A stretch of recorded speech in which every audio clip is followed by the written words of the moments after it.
Hey everybody, Mr. Mack here coming to you with a lesson on the Reagan Revolution.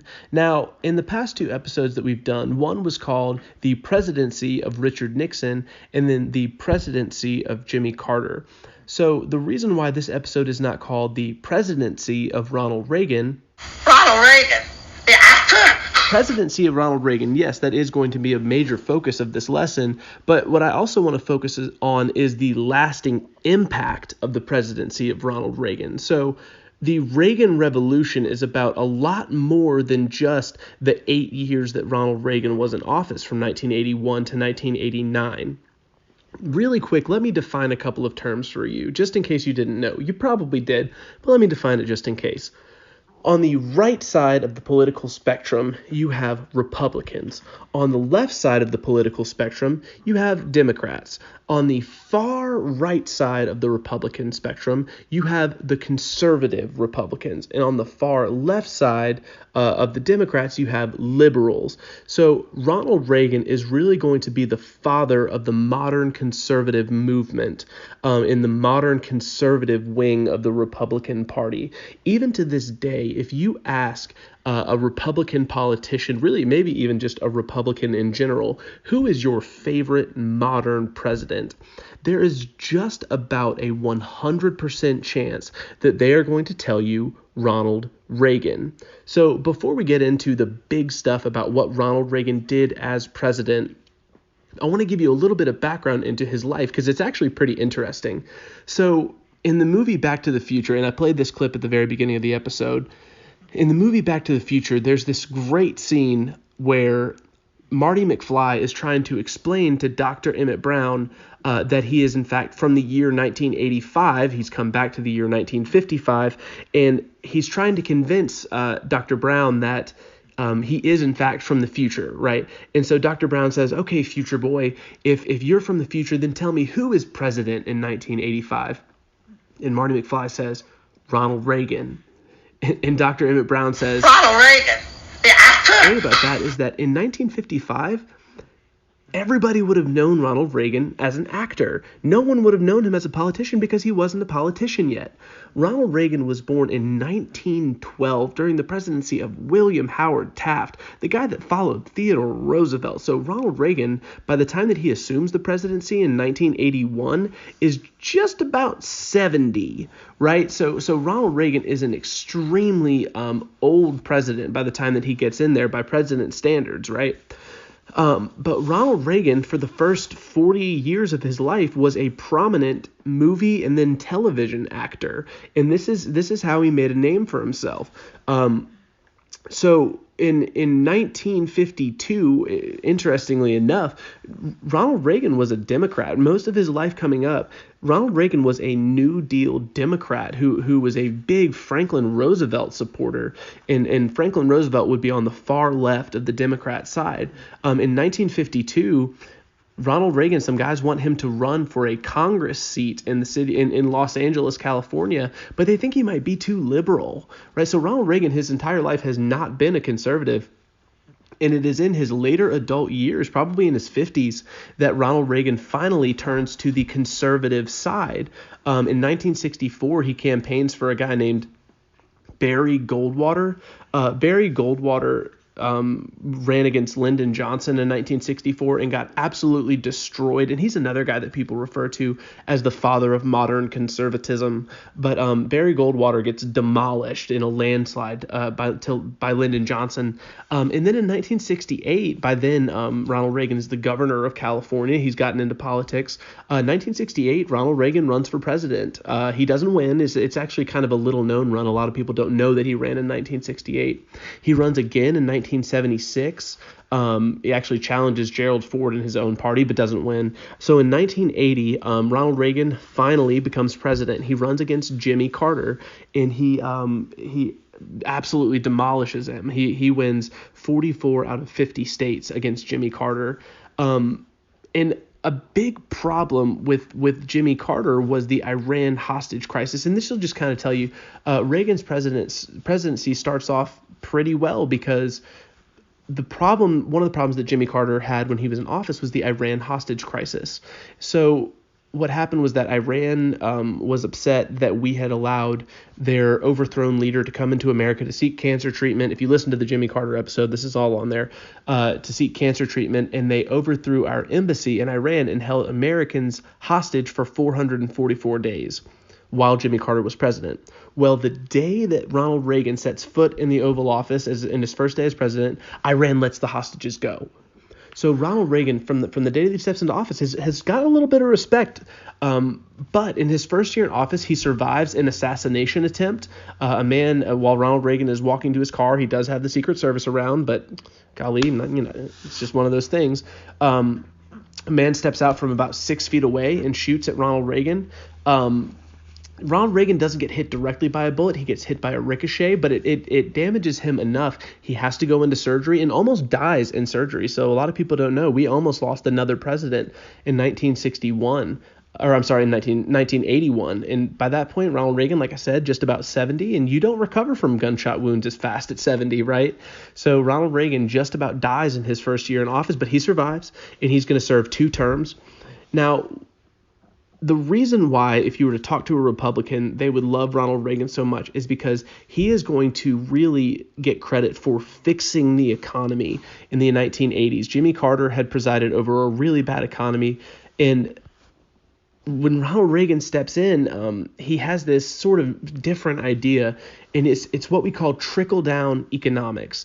And Ronald Reagan's idea is, look, rather than just giving people money or just giving things to people the way that, Lyndon Johnson's Great Society did in the 60s, we need to give tax cuts to the businesses, to big businesses, so that they have more money to hire workers, right? They have more money to create jobs. They have more money to pay people, give them insurance, things like that, right?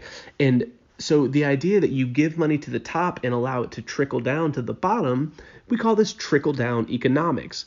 People who don't like it will call it Reaganomics, right? Kind of a negative way to refer to it.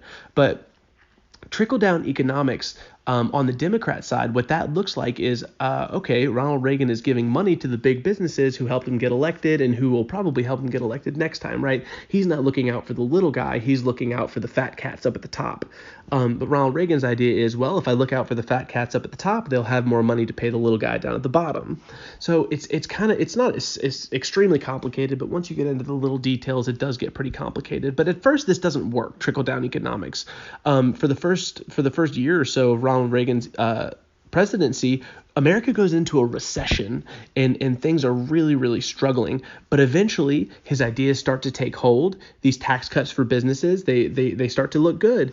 And eventually America is in a they have a thriving economy, right? And that thriving economy is going to last until 2008.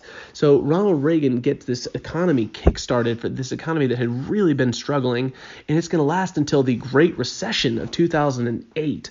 And that's why Ronald Reagan gets a ton of credit. George H.W. Bush, who is Ronald Reagan's vice president, he's going to preside over a good economy. Now, he won't get reelected. George H.W. Bush will only serve 1 term because whenever he's running for election, as Ronald Reagan's VP, when he's running for election, he's going to look into a camera at one point and say, "Read my lips, no new taxes."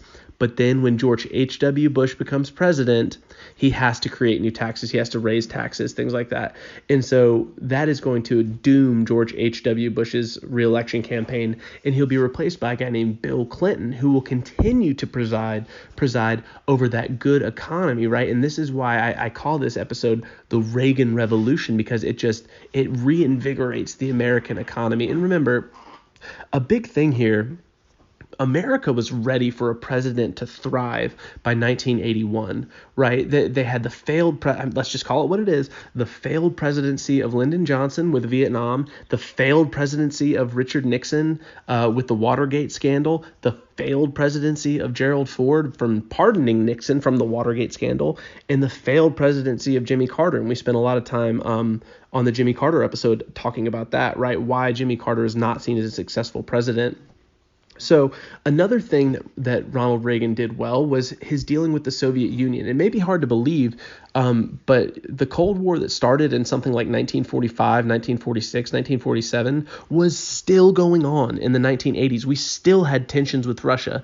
Now, granted, the Cold War had cooled off a ton, but there were still all kinds of incidents that would just flare up here and there, and America had to deal with it, right? And Ronald Reagan was great at dealing with the Soviet Union, at least in the eyes of the people, right? The way that people were looking at it. They call Ronald Reagan the great communicator.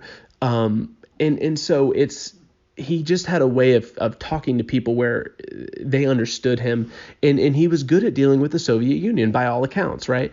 Or by most accounts. He created what we call the Strategic Defense Initiative. Later, they would dub it Star Wars, right? Which is just increased our military preparedness. But he also talked to the Soviet Union about arms reduction, and eventually he is going to stand in 1987 at the Berlin Wall. Remember that symbol, that the wall in the middle of Berlin, right? That splits the American side on the west and the Soviet side on the east. And he's going to say at that wall, in one of the most famous lines in American history ever delivered by a president, he says, "Mr. Gorbachev, tear down this wall." And the person he's talking to is Mikhail Gorbachev, who was the leader of the Soviet Union at the time. And that's not going to lead directly to the Soviet Union falling, but the Soviet Union eventually, in 1991 on Christmas, the Soviet Union is going to fall. And Ronald Reagan gets a lot of credit for that, for kind of, making people see, look, democracy can work, capitalism can work. You don't have to you don't have to go for communism, right? And so eventually the Soviet Union will fall, and Ronald Reagan gets a ton of credit for that. Whether wrong or right, he gets a ton of credit for it. There were a lot of factors that went into the Soviet Union falling. So in the course of his presidency, Ronald Reagan is going to create 16 million jobs. He's going to be a Republican legend, but it wasn't all sunshine and rainbows for Ronald Reagan. There was a really, really big event called the Iran-Contra affair. And what happened, and this is one of the black eyes on Ronald Reagan's presidency, he gets reelected in 1984, winning 49 states. I mean, he does a ton of stuff that Republicans just love, but there is a very, very big controversy, Iran-Contra. What's happening is that there is an uprising against a dictatorial government in Nicaragua. Now, Ronald Reagan supports the revolutionaries, but America, we pass a law that essentially says we can't go help them. We're not going to involve ourselves in this. We can't do anything to help them. Well, Ronald Reagan, his regime sells some weapons to Iran, and they use the proceeds to help those revolutionaries in Nicaragua, going directly against what was, what the law was.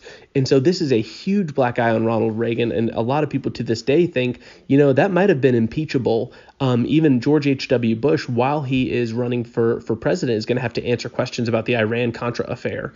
And it's a really, really big thing that comes from the Ronald Reagan presidency. And another critique of the Reagan presidency, like I said, is the trickle-down economics, and it is still a critique of the Republican Party today. The idea that, hey, you aren't looking out for the little guy because you are providing tax cuts to businesses, right? And that is where you still see Ronald Reagan in the DNA of the Republican Party today. But on the Republican side, what they would say to that is, we are doing that to look out for the little guy. We are trying to help the middle class and the lower class by making sure that these companies don't get run out of business by high taxes.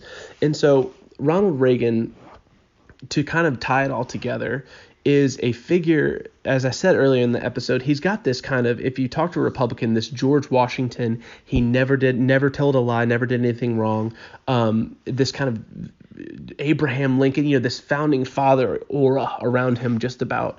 But to other people, he is the father of what they don't feel is good, and that is conservatism.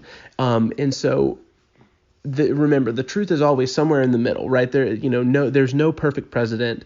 But Ronald Reagan is a guy who many people in America today look at as the founder of what they feel is their ideology, right?